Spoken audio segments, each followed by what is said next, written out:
Please rise for the entrance of colors.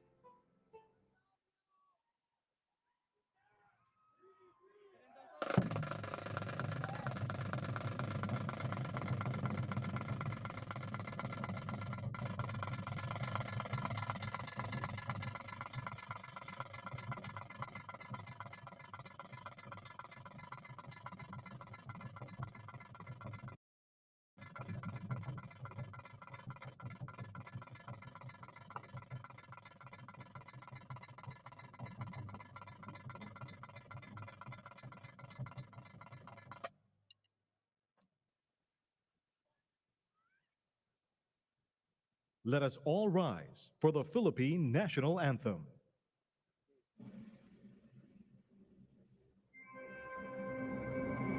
Bayang magiliw, perlas ng silanganan, alab ng puso, sa dibdib mo'y buhay. Lupang hinirang, duyan ka ng magiting, sa manlulupig, di ka pasisiil, sa dagat at bundok, sa simoy at sa langit mong baghaw, may dilag ang tula at awit sa paglayang minamahal. Ang kislap ng watawat mo'y tagumpay na nagdidingding. Ang bituing at araw niya kailan pa may di magdidilim. Lupa ng araw ng luwalhating pagsinta, buhay ay lagit sa piling mo. Aming ligaya na pag may mga api, ang mamatay ng dahil sa'yo.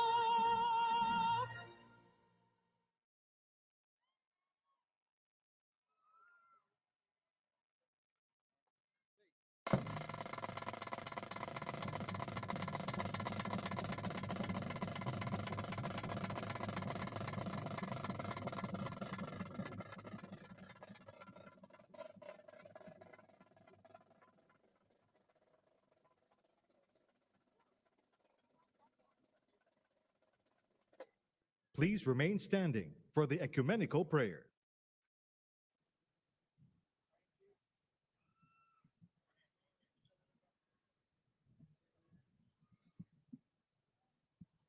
Kindly bow your heads in prayer.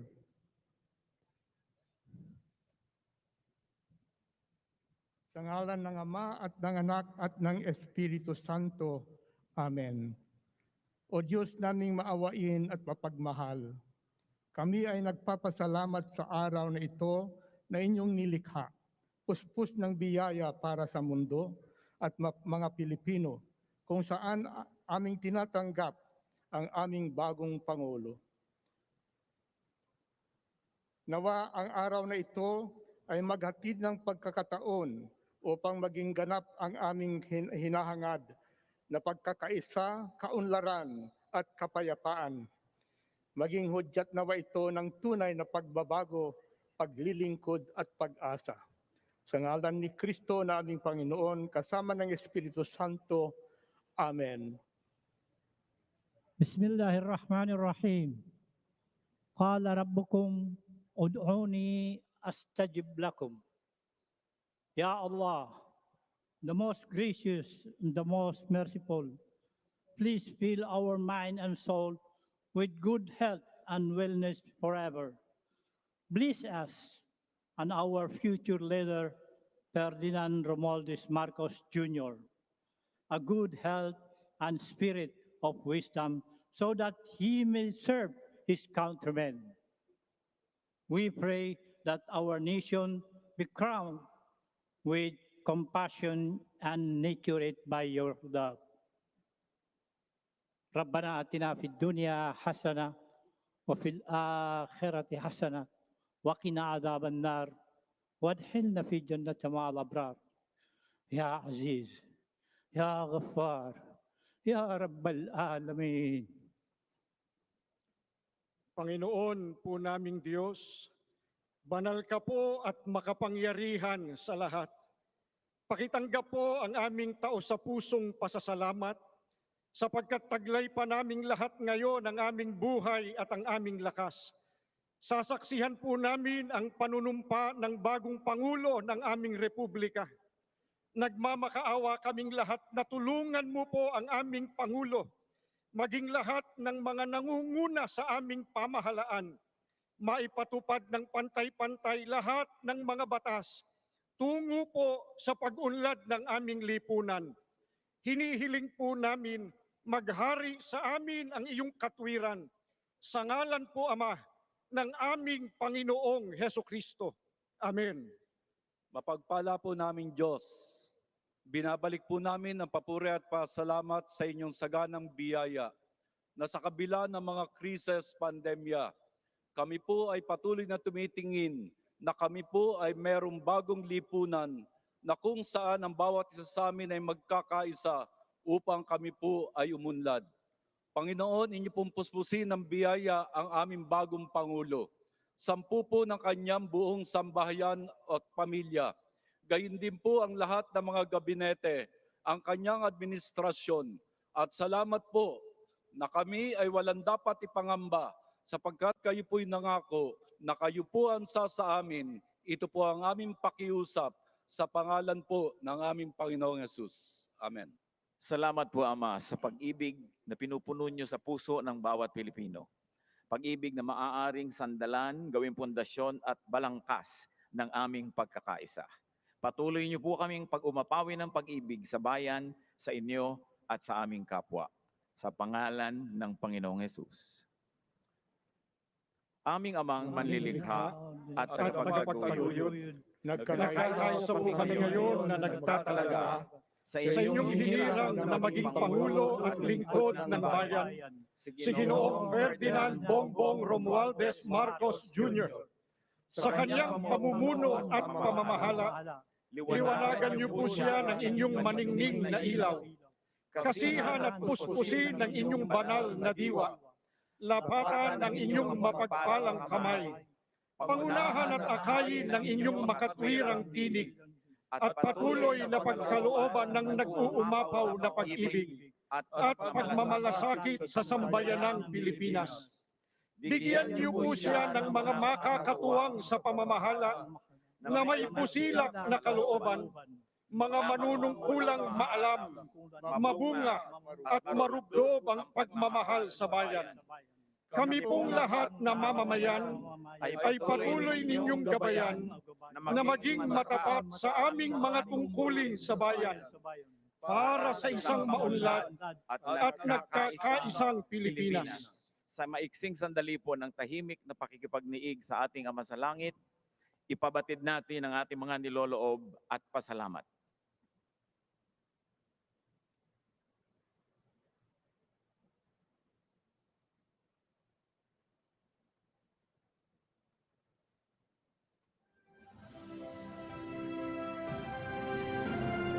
Please be seated. Welcome to the inaugural ceremony of President-elect Ferdinand Romualdez Marcos Jr. To begin, let us now witness and give a big round of applause to the military and civic parade.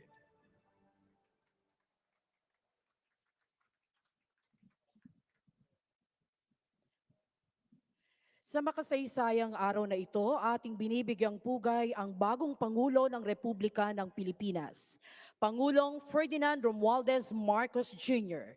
Kung kaya't narito po ang isang parada bilang pagpaparangal.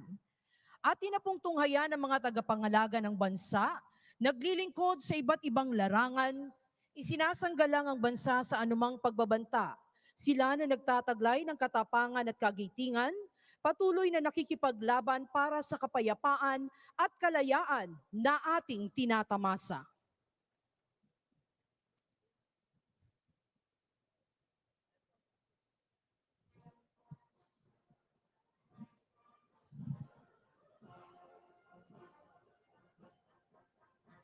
Bumubungad po ang parada na kinabibilangan ng ating core ng mga kadete ng Sandatahang Lakas at Pambansang Pulisya ng Pilipinas, gayon din po ang Tanod Baybayin.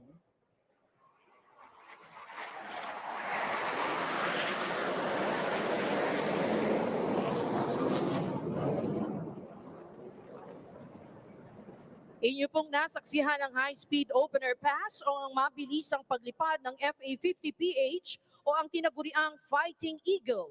Ito ang pangunahing air asset na ginamit sa pagsasagawa ng combat air operation sa Marawi City laban sa ISIS-inspired terrorists. Naipamalas na ng FA-50PH, Agila ng Pilipinas, ang pagiging most lethal weapon system dahil sa iba't ibang katangian nito na ginagampanan sa pagdepensa at pag-atake sa himpapawid ng Philippine Air Force. Ang FA-50PH bilang air asset ay pinangangasiwaan ng ating 5th Fighter Wing, the home of the country's frontline fighters and jet trainers.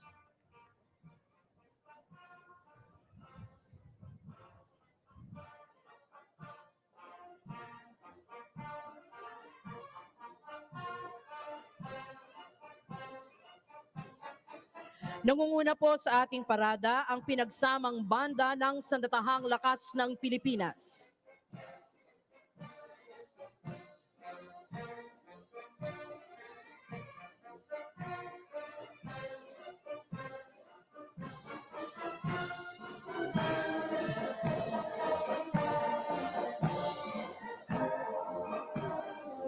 Dumaraan po sa ating harapan ang commander ng tropa, Major General Jonas R. Lumawag, Philippine Navy Marines. Ang unang brigada sa kasuotang gala ay nasa pamumuno ni Brigadier General Alvin P. Flores, Army. Ang unang batalyon ay binubuo ng Corps ng mga kadete ng Sandatahang Lakas ng Pilipinas na pinangungunahan ni Cadet First Class Edmond D. Logroño. Mula sa prestiyosong Philippine Military Academy, ang mga ginoo at binibining ito ang mamamahala sa iba't ibang sangay ng Sandatahang Lakas. Ikinikintal sa kanilang puso't isipan ng kagitingan, integridad at katapatan.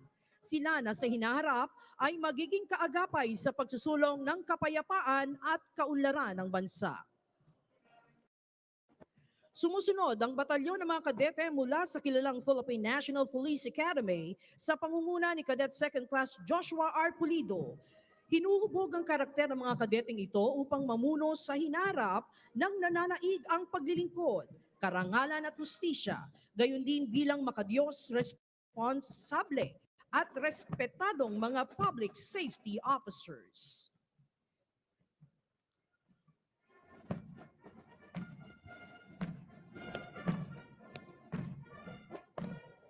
Mangyaring tumayo po ang lahat para sa pagdating ng watawat ng Pilipinas.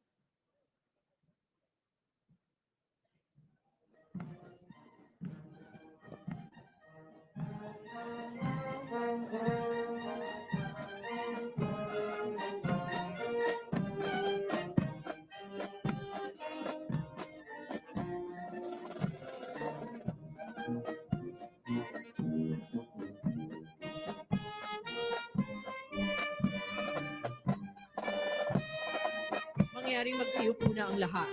Ating natutunghayan ng mga sagisag mula sa Sandatahang Lakas, Pambansang Pulisya at sa Tanod Baybayin ng Pilipinas. Ang pangalawang brigada sa kanilang kasuotang battle dress attire ay pinamumunuan ni Brigadier General Joanis Leonardi B. Dimaano ng Air Force. Sumusunod ang batalyon ng Special Operations Forces ng Sandatahang Lakas sa pangunguna ni Commander Ray R.G. Habonete ng Navy. Binubuo ang batalyon ng Scout Ranger at Special Forces ng Philippine Army, Naval Special Operations Group ng Philippine Navy at 710th Special Operations Wing ng Philippine Air Force. Sila mga piling individual na ang kasanayan ay sa iba't ibang larangan at nakakaangat lalo na sa mga espesyal na operasyon. Narito naman ang batalyon na binubuo ng kapulisan at Tanod Baybayin na pinamumunuan ni Police Lieutenant Colonel Joseph C. Bayan. Ang ating kapulisan na tagapagpatupad ng batas sa papanatili ng kapayapaan at kaayusan at nagsisiguro sa kaligtasan ng ating mamamayan. Ang Tanod Baybayin ay nakatuon sa Maritime Search and Rescue, Maritime Law Enforcement, Maritime Safety, Marine Environmental Protection, at Maritime Security. Tunghayan natin ang mga sasakyan at gamit pandigma ng Sandatahang Lakas ng Pilipinas, Pambansang Pulisya ng Pilipinas at Tanod Baybayin ng Pilipinas, gayon din ang mga tauhang kabilang sa mga espesyal na unit, kasama na rin po ang pansuportang unit. Nangunguna ang mga espesyal na unit ng Sandatahang Lakas ng Pilipinas. Nariyan po ang Explosive Ordnance and Disposal Units, kabilang na rin po ang Chemical, Biological, and Radiological Nuclear Teams. Sumusunod naman po ang Kia Light Tactical Vehicle at Troop Carrying Vehicle.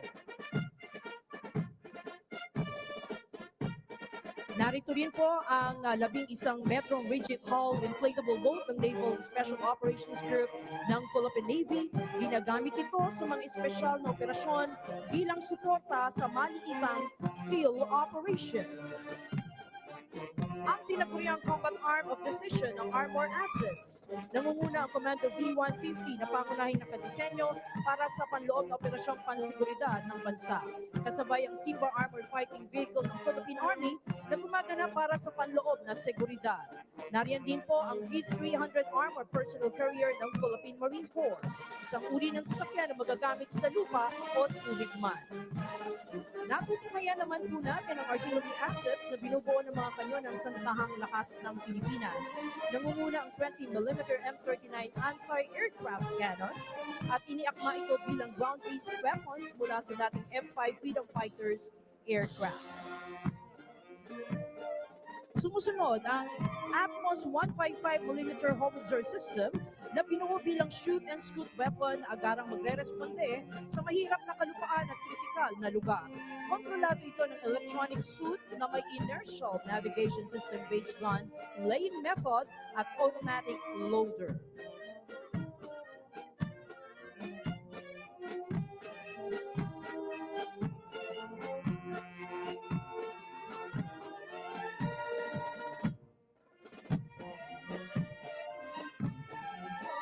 Nasa ating harapan ang 105mm howitzers. Sumusuporta ang mga ito sa mga puwersang nasa gitna ng operasyong militar. Ang gamit pandigmang ito ay nagbibigay ng close fire support.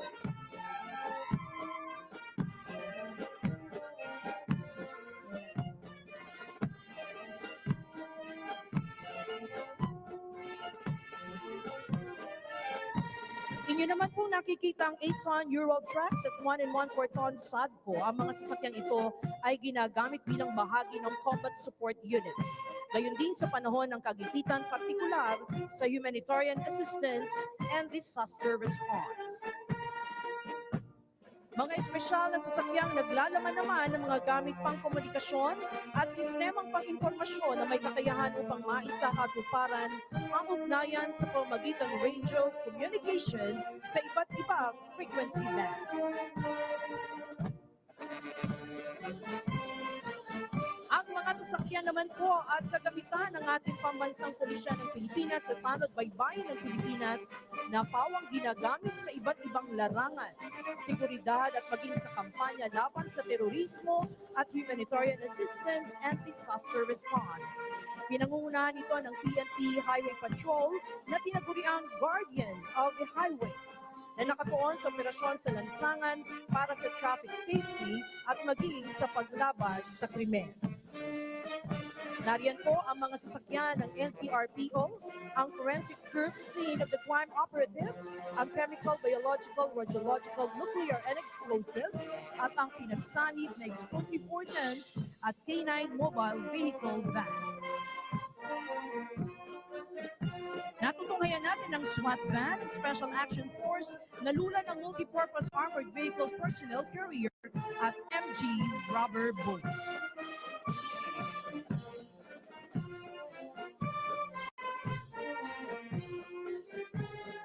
Mula naman sa Tanod Baybayin, nariyan ang bomb squad, ambulance at mga patrol cars.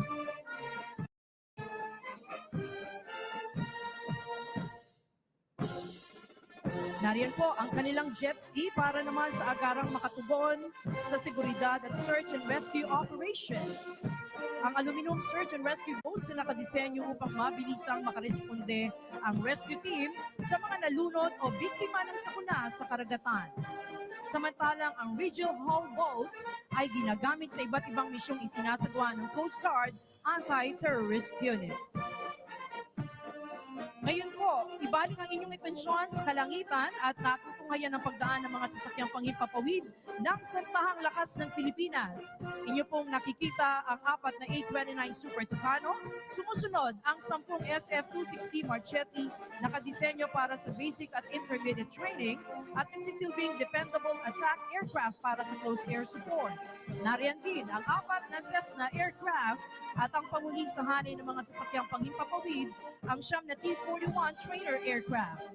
Ang tinatawag na trainer aircraft ay ginagamit sa basic pilot training ng Air and Education Command ng Philippine Air Force. Mga kababayan, atin pong natunghayan ang ating sandatahang lakas, ang pambansang pulisya at ang tanod baybayin ng Pilipinas na maaasahan mapaanumang larangan saan man at kailanman.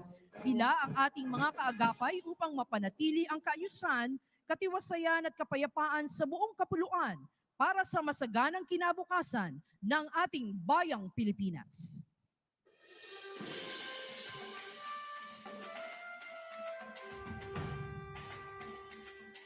Mula naman sa iba't ibang sektor ng ating lipunan.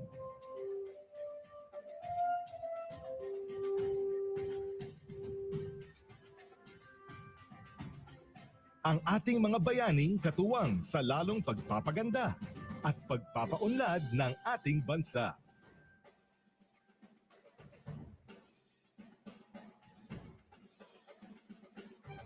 Ang ating mga medical frontliners.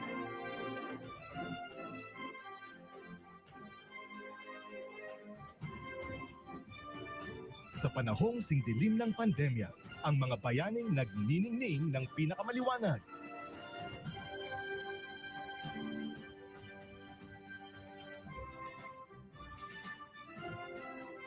Sila ang ating mga medical at healthcare frontliners.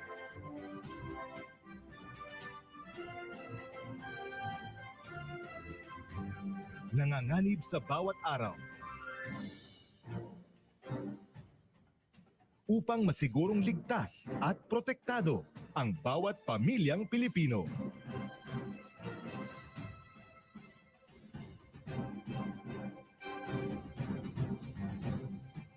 Ang ating mga overseas Filipino workers.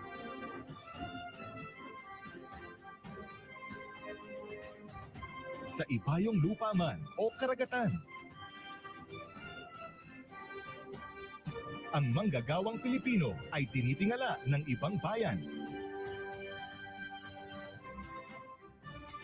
Dahil sa kanilang husay, galing, at pagmamahal sa trabaho.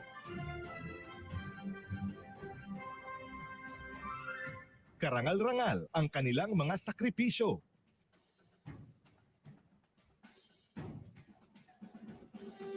Malayo sa kanilang mga mahal sa buhay.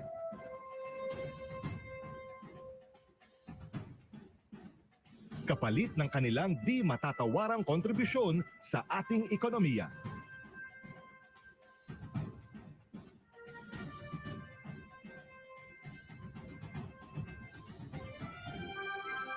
Mga atletang Pinoy.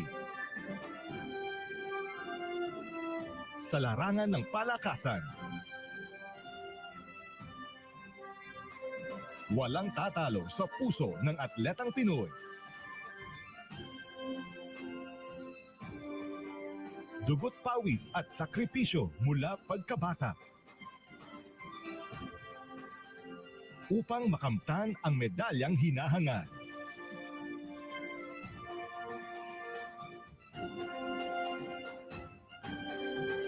Ang karangalang inyong dala para sa bansa.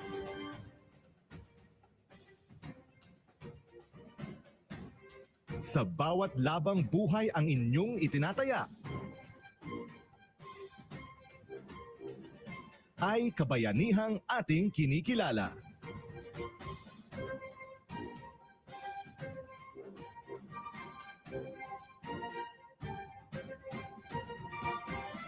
Ang manggagawang Pilipino. Kinikilala bilang haligi ng ating pag-unlad bilang isang bansa.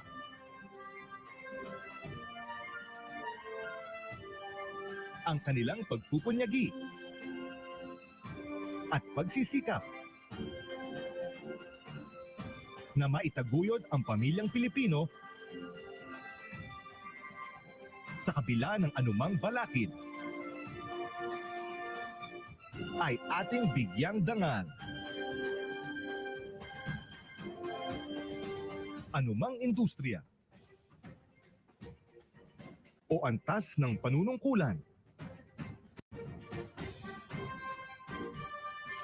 ang bawat manggagawang Pilipino ay bahagi ng pagbabago.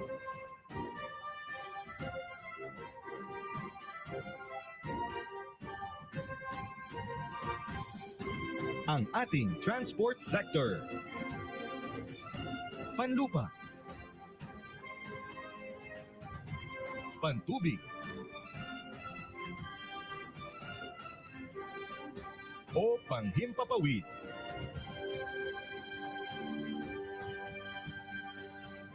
Ang ating ligtas na paglalakbay ay hatid ng ating transport sector.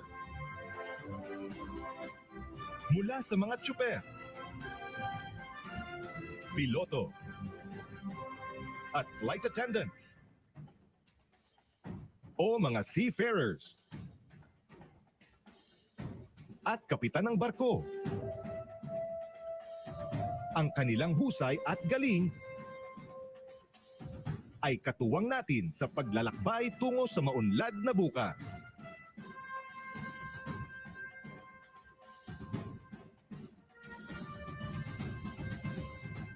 Isang pagpupugay sa ating mga magsasaka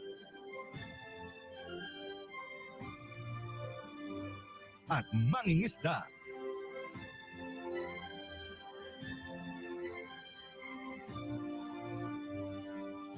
Kinikilala natin ang huwarang kontribusyon ng ating mga bayani sa pagpapaunlad ng sektor ng agrikultura.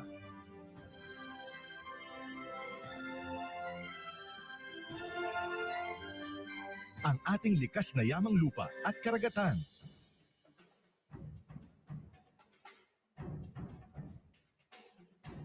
Kasama ang mga makabagong teknolohiya.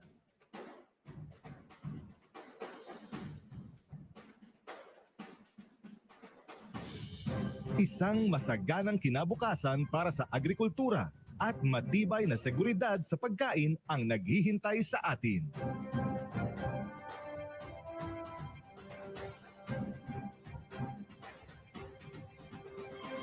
Ang ating Street Management Services Sector.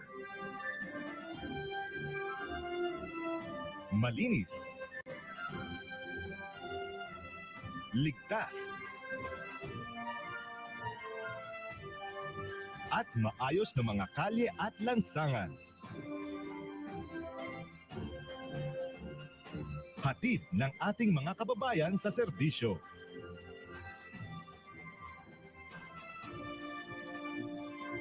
Sinisigurong malinis ang ating kapaligiran.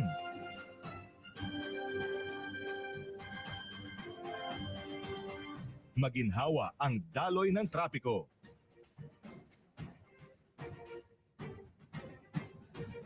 At ligtas ang ating publiko sa daan. Saludo po sa inyo.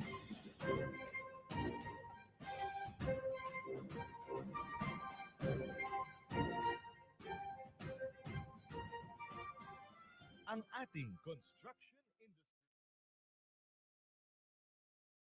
To read the joint resolution from the Senate and House of Representatives, Senate President Vicente Tito Soto III.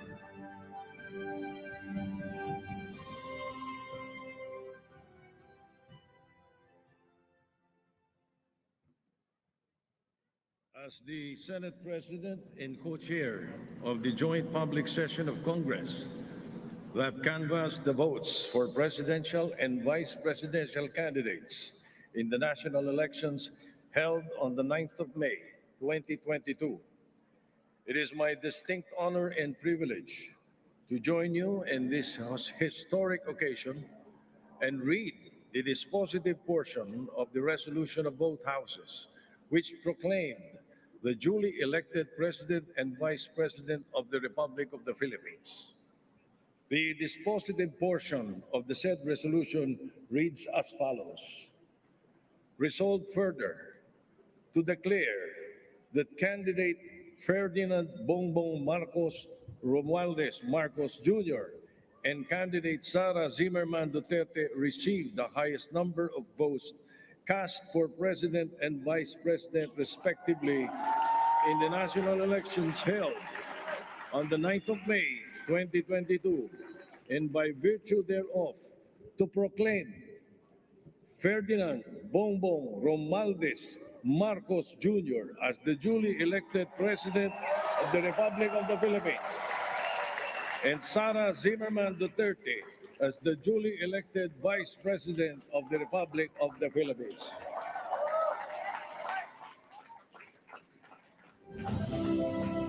To administer the oath of office to President-elect Ferdinand Romualdez Marcos Jr., Chief Justice Alexander G. Gasmundo.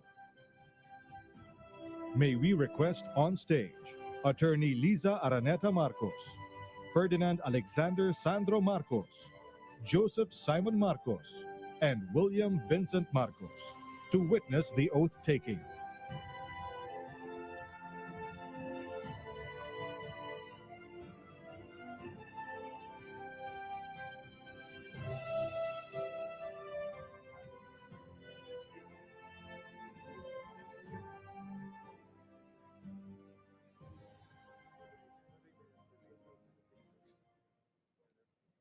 Mangyaring taas ang kanang kamay at wikain ang mga sumusunod.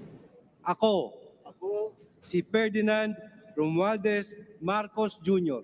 Si Ferdinand Romualdez Marcos Jr. ay mataimtim na nanunumpa. Natutuparin ko ng buong katapatan at sigasig.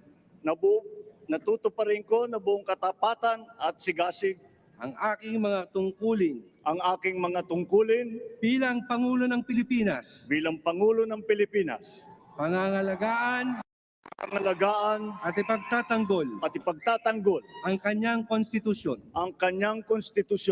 Ipatutupad ang mga batas nito. Magiging makatarungan sa bawat tao. At itatalaga ang aking sarili sa paglilingkod sa bansa. Kasinawa ako ng Diyos. Congratulations, Mr. President. Maraming salamat.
Excellencies, ladies and gentlemen, the President of the Republic of the Philippines, President Ferdinand Romualdez Marcos Jr.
His Excellency David Hurley, Governor General of Australia, and First Lady Linda Hurley, their Excellencies, Special Envoys, and Heads of Delegations, His Excellency, Most Reverend Charles John Brown, and the esteemed members of the Diplomatic Corps, Vice President Sara Duterte, President Fidel Ramos, President Joseph Ejercito Estrada, President Gloria Macapagal Arroyo, Senate President Vicente Soto III, and the honorable members of the Philippine Senate, House Speaker Lord Alan J. Velasco, and the honorable members of the House of Representatives, Chief Justice Alexander Gesmundo, and the honorable justices of the Supreme Court, of course, First Lady Lisa Araneta, and my children, Alexander, Sandro, Simon, and Vincent. I cannot proceed without a special greeting, of course, to the former First Lady Imelda Romualdez Marcos.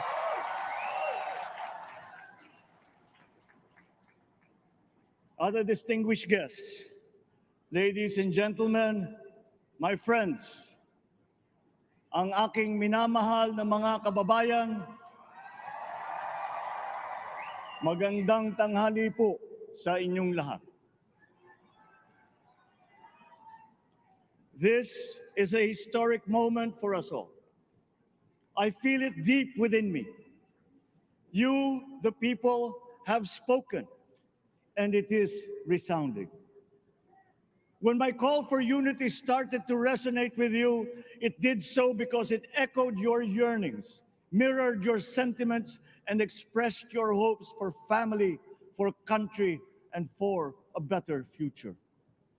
That is why it reverberated and amplified as it did, to deliver the biggest electoral mandate in the history of Philippine democracy.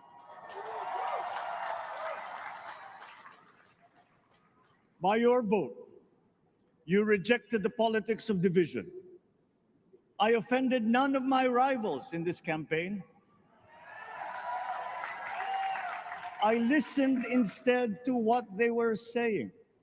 And I saw little incompatibility with my own ideas about jobs, fair wages, personal safety, and national strength, and ending want in a land of plenty. I believe that if we but focus on the work at hand and the work that will come to hand, we will go very far under my watch. You believe that too. At pinakinggan ko ang tinig ninyo na ang sinisigaw ay pagkakaisa, pagkakaisa, pagkakaisa. We will go farther together than against each other, pushing forward, not pulling each other back, out of fear, out of a misplaced sense of weakness. But we are the furthest from weak.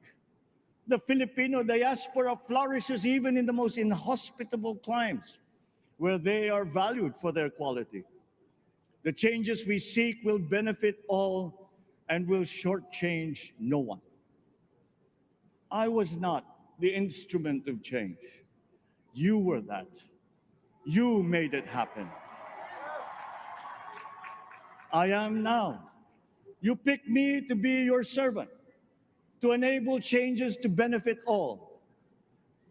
I fully understand the gravity of the responsibility that you've put on my shoulders. I do not take it lightly, but I am ready for the task. I will need your help. I want to rely on it. But rest assured, I do not predicate success on the wide cooperation that's needed. I will get it done. I once knew a man who saw what little had been achieved since independence in a land of people with the greatest potential for achievement, and yet they were poor. But he got it done, sometimes with the needed support, sometimes without. So will it be with his son. You will get no excuses from me.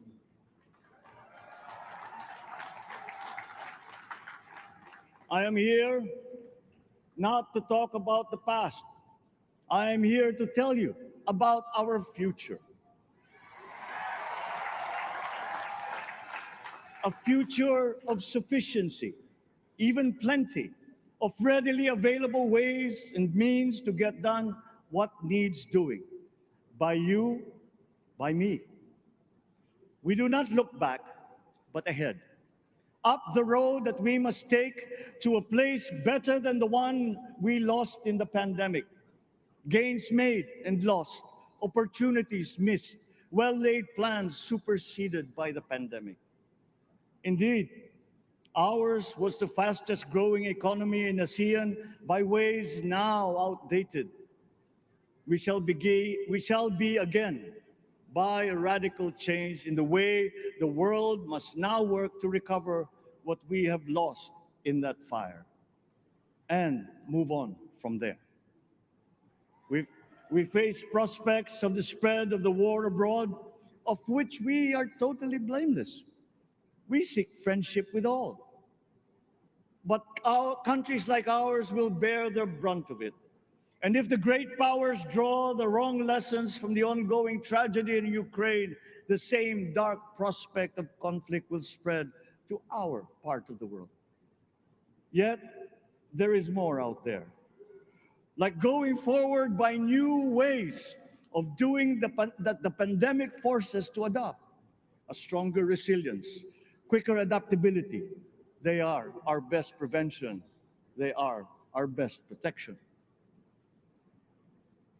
Quiet reflection in a rough and tumble campaign of a breadth and intensity never experienced revealed some of them, such as the willingness to listen despite the noise, the hesitation to quarrel over differences, and to never, ever give up hope of reconciliation. These gave me the peace to ponder deeper. There are hints of a road not taken that could get us out of here quicker, to something better, something less fragile. There is also what you, the people, did to cope, but this time empowered by new techniques and more resources. You got by, getting some of what you needed with a massive government help. And for this, I thank my predecessor for the courage of his hard decisions. But there is a way to put more means and choices in your hands. I trust the Filipino. Imagine how much more you'd achieve if government backstops instead of dictating your decisions. Always there to pick you up when you fall, giving what you need to get past a problem.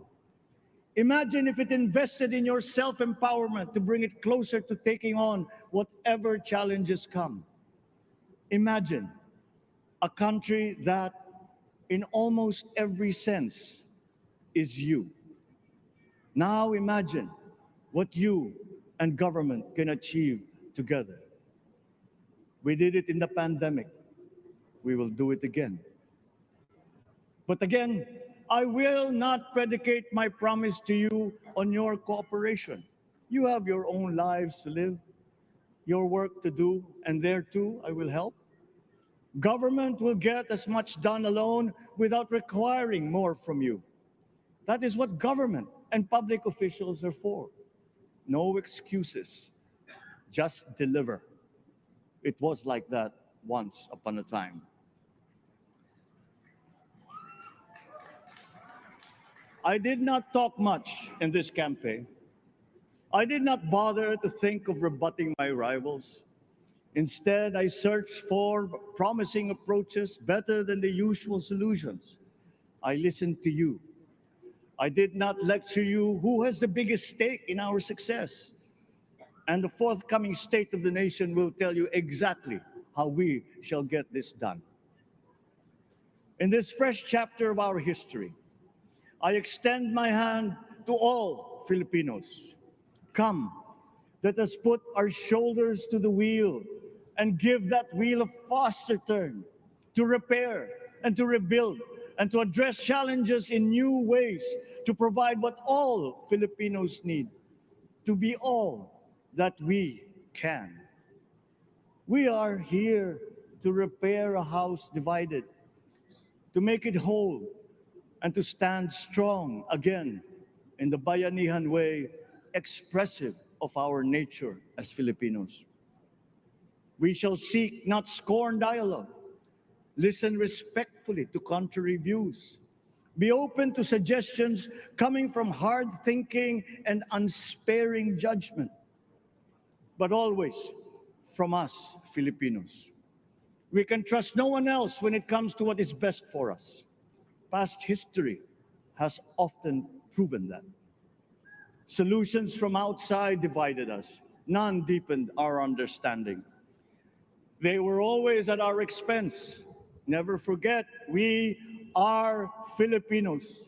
One nation, one republic, indivisible. We resisted and never failed to defeat foreign attempts to break up our country in my father's watch. His strongest critics have conceded that. So let us all be part of the solution that we choose. In that lies the power to get it done. Always be open to differing views, but ever united in our chosen goal. Never hesitating to change it, should it prove wanting. That is how agile, resilient republics are made. Our future we decide today. Yesterday cannot make that decision anymore, nor can tomorrow delay it. The sooner we start, the surer and quicker the prospect of achieving our future. These are troubling times. What's happening to others can happen to us, but it will not. We see what's happening. We are witness to how it is being stopped, and we have seen the glory that crowns struggle against all odds. Giving up is not an option. We've been through times of bitter division, but united We came through to this when it shall begin again, but better. The campaigns I've run have taken me here where I stand today. I listened to you, and this is what I have heard. We all want peace in our land. You and your children want a good chance at a better life in a safer, more prosperous country. All that is within reach of a hard-working, warm, and giving race. Your dreams are mine. Pangarap nyo ay pangarap ko. How can we make them come true? How can we do it together? But I will take it as far as anyone with the same faith and commitment can, as if it depended entirely on himself. Sa pangarap na maging mapayapa ang ating bansa, ang pangarap nyo ay pangarap ko. Sa pangarap na maging maunlad ang ating bansa, ang pangarap nyo ay pangarap ko. At sa pangarap na maging mas masinang ang kinabukasan natin at ng ating mga anak, ang pangarap nyo ay pangarap ko. We are presently drawing up a comprehensive, all-inclusive plan for economic transformation. We will build back better by doing things in the light of the experiences that we have had, both good and bad. It doesn't matter. No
In the road ahead, the immediate months will be rough, but I will walk that road with you.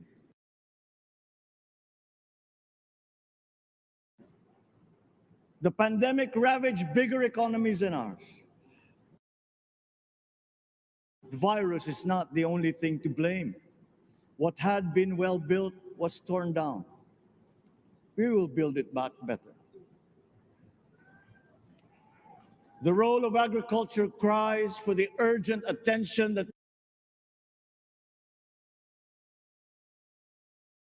food self-sufficiency has been the key promise of every administration. None but one delivered. There were inherent defects in the old ways and in recent ways too. The trade policy of competitive advantage made the case that when it comes to food sufficiency, a country should not produce, but import what other countries make more of and sell cheapest. Then came Ukraine. The most vulnerable when it comes to food are the countries furthest away from the conflict, those bearing no blame for provoking it. Yet they face the biggest risk of starvation. If financial aid is poured into them, though it never is, there is nothing to buy. Food is not just a trade commodity. Without it, people weaken and die. Societies come apart. It is more than a livelihood. It is an existential imperative and a moral one. An agriculture damaged and diminished by unfair competition will have a harder time or will have no prospects at all of recovering. Food sufficiency must get the preferential treatment the richest free trade countries always gave their agricultural sectors. Their policy boils down to don't do as we do, do what we tell you to. I am giving that policy the most serious thought if it doesn't change or make more allowances for emergencies with long-term effects. There is a parallel problem in our energy supply. Sufficient fossil fuel-free technology for whole economies has yet to be invented. And it is not seriously tried by rich countries. Again, consider the response of the richest countries to the war in Ukraine. But surely, a free world awash with oil can assure supplies. Or we will find a way. We are not far from oil and gas reserves that have already been developed. What we teach in our schools, the materials used must be rethought. I am not talking about history. I am talking about the basics, the sciences, sharpening theoretical aptitude and imparting vocational skills, such as in the German example, alongside the national language with equal emphasis and facility in a global language, which we had and lost. Let us give OFWs all the advantages we can for them to survive and to thrive. Our teachers from elementary up are heroes fighting ignorance with poor paper weapons. We are condemning the future of our race to menial occupations abroad.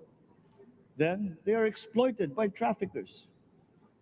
Once we had an education system that prepared coming generations for more and better jobs. There is hope for a comeback.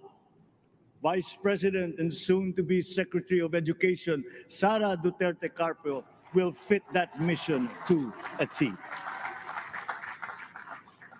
We won't be caught unprepared, under-equipped, and understaffed to fight the next pandemic. To start with, we never got over the pandemic of poor, if any, free public health. The last major upgrade of a public health system, exemplified by the resources poured into PGH, predates the current shambles by 3 generations. Our nurses are the best in the world. They acquitted themselves with the highest distinction abroad, having suffered even the highest casualties. With the same exemplary dedication at home, they just got by.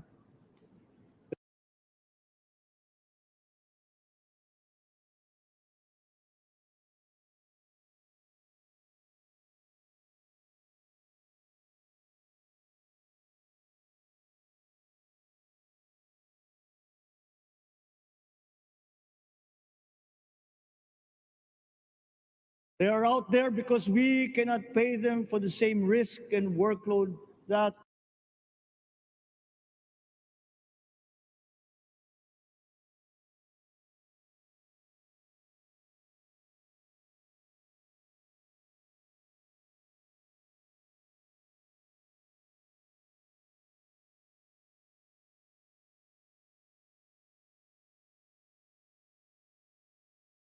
we have back here. There will be changes starting tomorrow. I am confident because I have an OPLE in my cabinet. There were shortcomings in the COVID response. We will fix them out in the open. No more secrets in public health. Remember, I speak from experience. I was among the first to get COVID. It was not a walk in the park. My father built more and better roads, produced more rice than all administrations before his. President Rodrigo Roa Duterte built more and better than all the administrations succeeding my father's. Much has been built, and so well, that the economic dogma of dispersing industry to develop the least likely places has been upturned. Development was brought to them. Investors are now setting up industries along the promising routes built. And yet, the potential of this country is not exhausted. Following these giant steps, we will continue to build. I will complete on schedule the projects that have been started. I'm not interested in taking credit. I want to build on success that's already happening. We will be presenting the public with a comprehensive infrastructure plan. 6 years could be just about enough time. No part of our country will be neglected. Progress will be made wherever there are Filipinos. The recovery of Philippine tourism with its emphasis on accessing nature's beauty, I am sure will exceed expectations. And bigger is not always better, but there's something to be said for economies of scale. And yet the country invites investments in fast rising industries with quick returns and inflicts irreparable damage for future generations. We have yet to see large-scale practical solutions to pollution, though some are beginning to emerge. But there are tried and proven new ways of mitigation. Blades have been turning over the sand dunes of Ilocos Norte, harnessing a power all around, but unseen, long before this day. I built them. The rich world talks a great deal, but does a lot less about it than those with much less, but who suffer more death and destruction from climate change and lack of adaptation. We will look to our partners and friends to help the Philippines, who, despite having a very small carbon footprint, is at the highest risk. First, spare victims, then help them recover, and move on to lessen the harmful impact of climate change. We too have our part to play. We are the third biggest plastics polluter in the world, but we won't shirk from that responsibility. We will clean up. You will not be disappointed, so do not be afraid. With every difficult decision that I must make, I will keep foremost in my heart and in my mind the debt of gratitude I owe you for the honor and responsibility that you have conferred on me. Whatever is in a person to make changes for the better of others, I lay before you in my good. I will try to spare you. You have your other responsibilities to carry. But I will not spare myself from shedding the last bead of sweat or giving the last ounce of courage and sacrifice. And if you ask me why I am so confident of the future, I will answer you simply that I have 110 million reasons to start with. Such is my faith in the Filipino.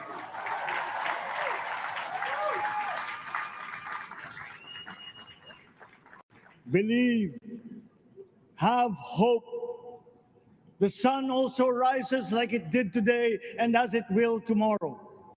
And as surely as that, we will achieve the country all Filipinos deserve. God bless the Philippines. God bless our work. Maraming salamat po sa inyong lahat. Mabuhay ang Pilipinas. Magandang tanghali po.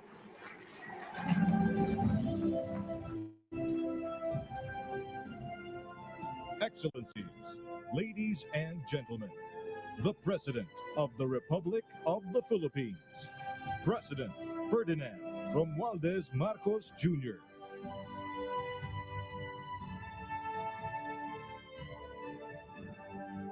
We will now have a photo opportunity with President Ferdinand Romualdez Marcos Jr. May we invite the first family on stage.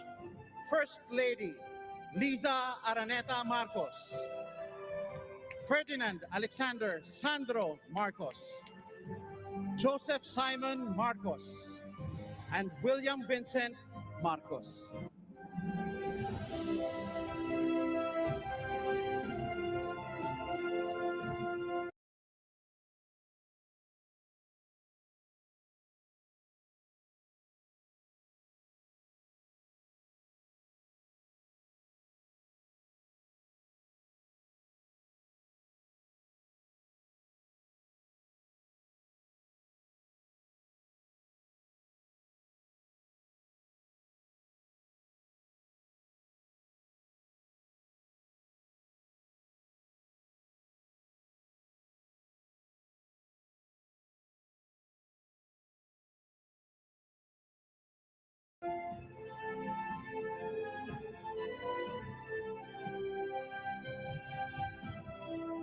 May we now request Vice President Sara Duterte to join the first family.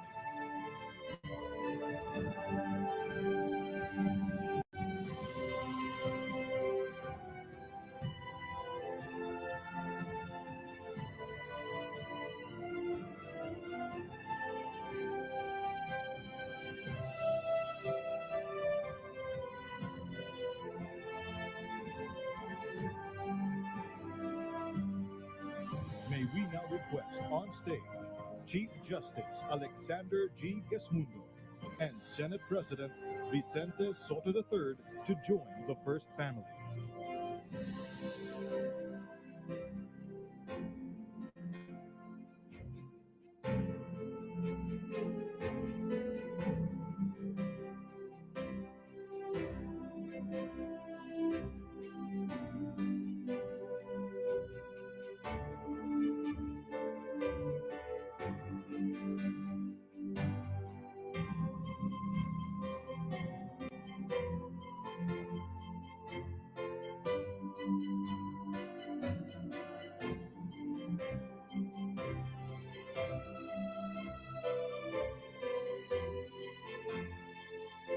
May we now request Madam Imelda R. Marcos, Senator Amy Marcos, and Ms. Irene Marcos Araneta to join the first family.